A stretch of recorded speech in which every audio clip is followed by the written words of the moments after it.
Okay, welcome back to Skyrim, or welcome to Skyrim.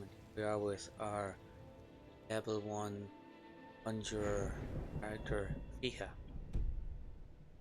Fiha is on a mission to become as powerful as possible. God level powers, I think is the phrase used, at level 1. Without increasing our level, you can see all our skills. We're at level 1 still, and we've got all our skills at the basic out of Helgen level, more or less. And what we're doing is we're trying to acquire all the things that can make you super powerful without actually skill increasing. So the first mission we got all these cool staffs. We got 7 I think staffs. 7, yep. They were all acquired without any combat, just using various methods, and they give us fantastic offensive power. Next thing we did was we would try to build up our defensive or abilities by we did the Book of Love quest to get the Agent of Mara ability, and that gives us lovely magic resistance. That's a really important quest, 15% magic resistance. And we also got married so that we could have a spouse, and we can get the Lover's Comfort, the best resting bonus, which is another great boost to your character. But we can get a resting bonus, and then we got the Lord Stone, which is the best stone I think in the game. Right? Damage with other people like Atronach stones, etc. But for general defensive bonus, what we want to do is make ourselves as playing at legendary difficulty. You're a glass cannon, everything can kill you very easily. So this Lord Stone basically gives us 50 points of armor and 25% magic resistance. So we're really highly magic resistant, and we've got pretty decent armor considering we're wearing magic robe. Okay. And the other thing we got some gear. So apart from the staffs, I've got a bloodworm helm from Gallows Hall, which gives me conjuration bonus, and I've got a novice ropes of conjuration, which gives me conjuration bonus, and that's really useful for my staff use, because my main staffs that I use are obviously the conjuring staffs, Flame and Storm Atronach. Because of my conjuration bonuses, I get many more casts out of those two staffs, so I can get 30-40 casts out of each staff before I have to refuel it. So it just makes my character that much tougher. So that's it. First thing was offensive staffs, second thing was defensive passive powers. Now the next thing I want to get is I'm going to get a load of money, because one of the things you really useful is having money to buy good gear. So and what we're going to buy is we're going to buy an alchemy kit, the gloves, the ring, gloves, necklace and circlet, and we're going to buy a shield of magic resist. When I get a shield of magic resist, even a low level one, I will have completed my magic resistance, and at level 1 I will be untouchable by magicians or dragon fire. So we need to get money. So getting money, there's many different ways of getting money without adventuring, and the first way we're going to try is going to pick up all the free loot lying around Skyrim. There's quite a bit of loot lying around Skyrim, valuable jewels just lying there ready to be taken without going through a deep dungeon and fighting about. Let's start. First location for free loot is near Markarth, so let's go to Markarth, which we've already visited in the Book of Love quest.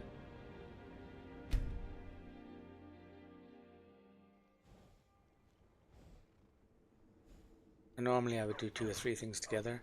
There's some delivery quests that we can do. Another way to make money is delivery quests. That is, go to a person, ask them to deliver something for them to another person and get money. Those delivery quests make a lot of money. We already did delivery quests in Markarth, 2 of them. Should have left them for that quest. I'm going to do all the delivery quests together. So that's a separate thing. So now what we're doing is we're just doing the free loot quests. And if we ride down here along the river, well, there's 2 rivers actually here. So we're going to a place, I think it's, I'm not, because it's the terrain is awful in the Reach. I think it's around there somewhere. I'll know it when I see it. Not south, we want to head east, directly east. Yeah, that arrow seems to be roughly right. We'll head across the main river here at Markarth.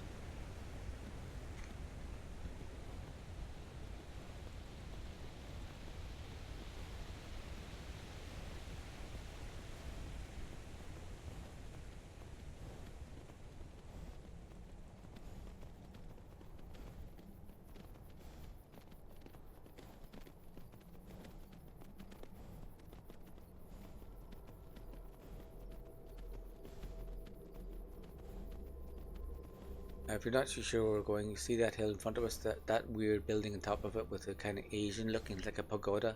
That's Skyhaven Temple. Skyhaven Temple is important later in the main quest.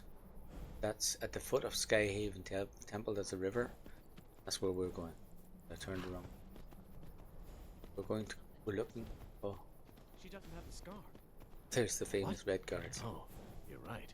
Rose We've made a Pest. mistake. Now move along before that mouth of yours gets you into trouble. Red guard. Soldiers are hunting a red guard woman trader. Or a claimant. See down here? If you look down there, you can see a ruined boat. There's a sunk boat down there at the foot of that mountain. So we're going to go down the easy way. We can of course go straight down the cliff and all that, but let's just do it a bit easy.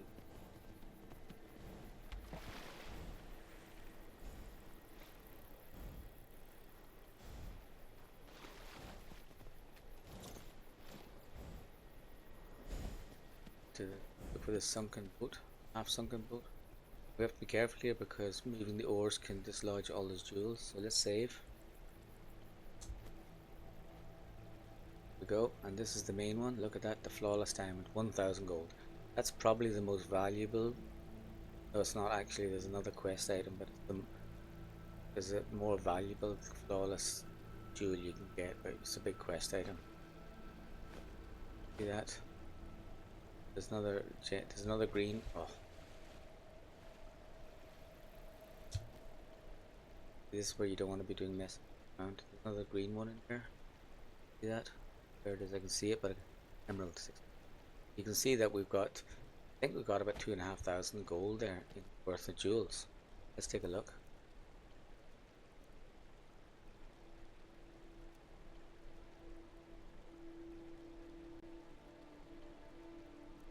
Flawless diamond. Well, some of them were already in my bag. I've got about 2,500 worth of jewels. That's a fortune. Like most quests only earn you 500 or something. So there's 2,500 worth of jewels that I've picked up out of a boat. So let's go to the next one.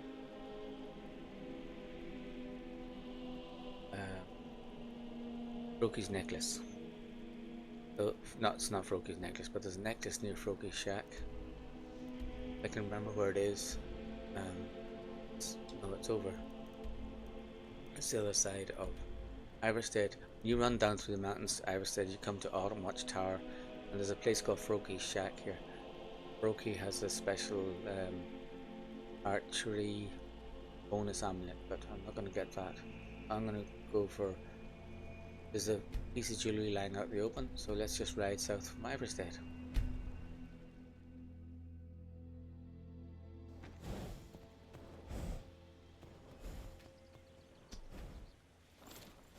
You can see my target arrow. Now, I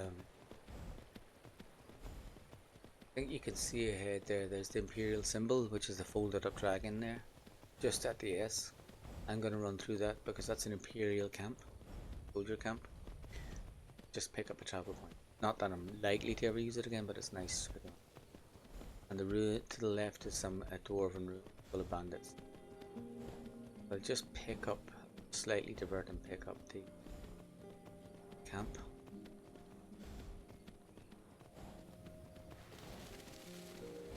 Not at all essential, but it's not much there. You can see the tents ahead of us.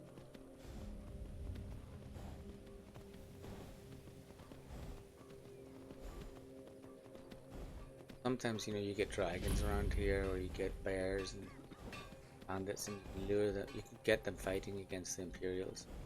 They'll kill each other. Very convenient. And to the left there's the dwarven ruins. It's full of bandits. And that shack, see the shack ahead of us? I think that's for sure. That's Froki's shack. Going. Now up along here, there is a problem. There are bears, and more dangerously, there are saber-toothed tiger. Somebody's chasing us. There's the bear. There's also saber-toothed cats. I think they're even more aggressive than the bear. Froki's shack is high at the side of the valley. I don't think we're being followed anymore. They don't bother. They don't go out of their territory very much. Is this Froki's shack in front of us?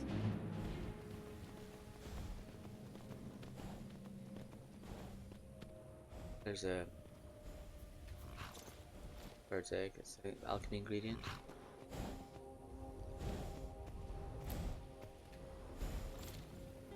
I know why I'm doing that when I'm on an important mission, but I just can't resist it. Go. See on a piece of wood cutter there, there's a piece of jewellery lying there. That's what we want. Now I'm going to go to Froggy's shack and pick it up as a travel point. See? There's Froggy's shack. Because it's a travel point, it means we can come back here. Let's go down and pick up the jewellery. The item of the savant. See that?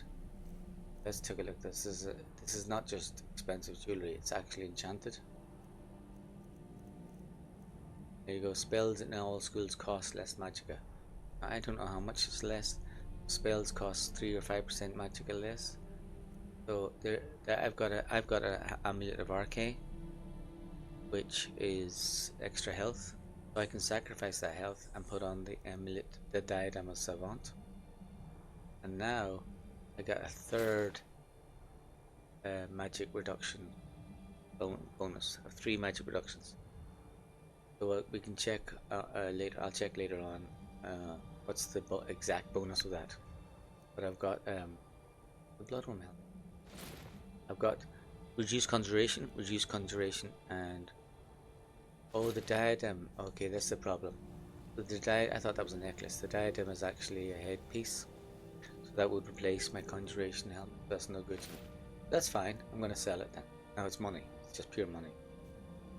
No point in having one instead of the other. Okay, that's great. So we've got a valuable piece of jewelry worth 1200 gold. Really valuable. And we picked it up very easily. Let's save there. The next thing we're going to do is we're going to go back to a place beside Anissa's cabin where there's a flawless emerald. I can't remember if we did it, but normally people pick up flawless emeralds as soon as they come out of Helgen, because it's very close to where you come out. You come out of Helgen, you run past the Guardian Stones, you pick up the flawless emerald and go to Riverwood.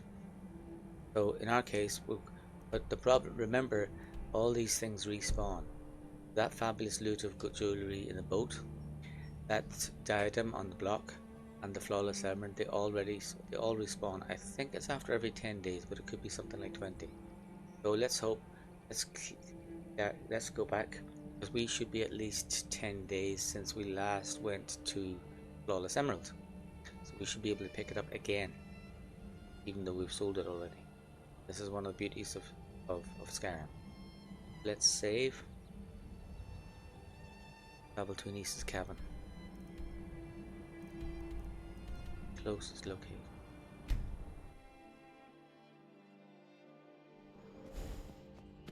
Don't need the horse. It's between these 3 trees down this little slope. Yeah.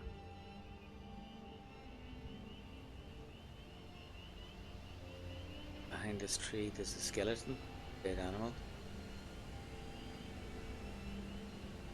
There it is, see, flawless emerald. Perfect. There's another 750 gold just picked up. And it's the fact that we did, oh, bandits or something. Or wolves maybe. They're probably fighting my horse. That's fine, don't care about them.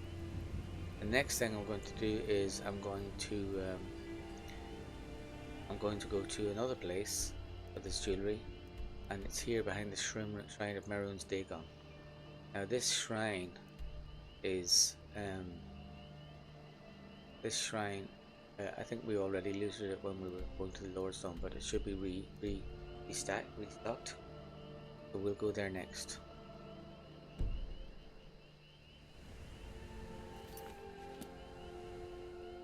It's not as valuable jewelry as the others, but it's something. Sorry, save first.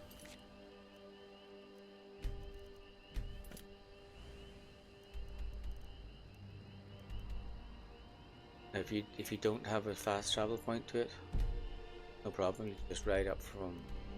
It's just a simple ride from Whiterun Stables, or a shorter route from as close to Mortal or Dawnstar. It's not that hard. It's at the top of a mountain. Okay, pick up the horse before he runs off on me. up there's oh god, it's hideous. There's Dagon, the Daedric Prince. I'm going to go behind this statue. Free lolly, free treasure trip.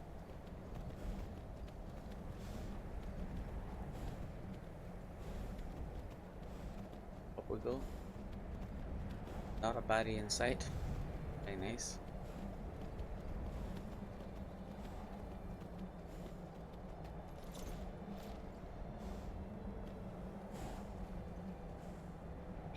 There's always there's a helmet, a magic helmet, potion, the diamond, very valuable, gems, golden ring, and just gold. Okay, now there we go, and we've done all the free, there's all the free free loot, free gems in the wild that I know about. We went to 4 locations there: Boat and Markarth, this shrine, Denise's cabin, and Froki's shack. And look what we got. A lot of very valuable loot. Go here. A value to wait. For the flaw, now I'm not too sure if we got both those diamonds in this trip or we already had them. Let's just, I think we got all of these things here. So we got 118, 25, 31. I'd say 4,000 gold, but at least 3,500 gold worth of jewels. That's a fortune. And maybe if we have to sell them, they won't go for they'll go for half price. But whatever, we made an absolute fortune in about 20 minutes adventuring, really easy. And that's not all, because we also got the item in Savant, and that's worth another 1,200. Very valuable, you know. So, and some people might want to keep that. It doesn't suit me because it would replace my bloodworm helm, but it's very valuable enchanted item. So that's a fortune. It's either 3,000 or 4,000 gold. So that's one way of making gold, just to gather all the jewels in the world. And in the next episode, we're going to do all the delivery quests.